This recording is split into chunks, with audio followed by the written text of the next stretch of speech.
Mr. President, distinguished delegates, it is for me a great honor and a privilege to address to this August Assembly in my capacity both as the current chairman of the Organization of African Unity and also as head of state of the Somali Democratic Republic.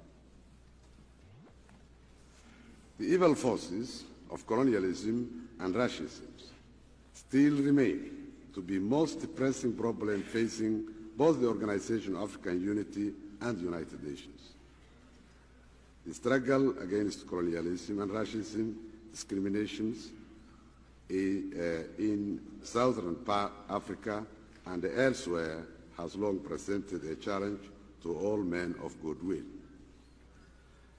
The major initiative taken by the African members of the United Nations in keeping this issue before the consciousness of the world has been an important factor in establishing their prominence in international affairs.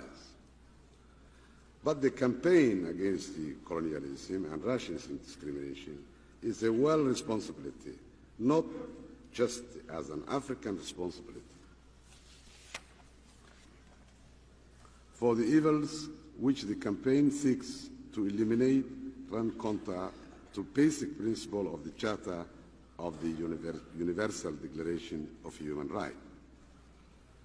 The dramatic development in situations in Southern Africa brought about by the change of government of Portugal should elicit the support and the sympathy of the world community. These developments have opened the way for extensive progress to be made towards the fulfillment of the long-standing goals of the World Organization in its pursuit of peace, justice, and freedom. The leaders of the new Portuguese regime are to be congratulated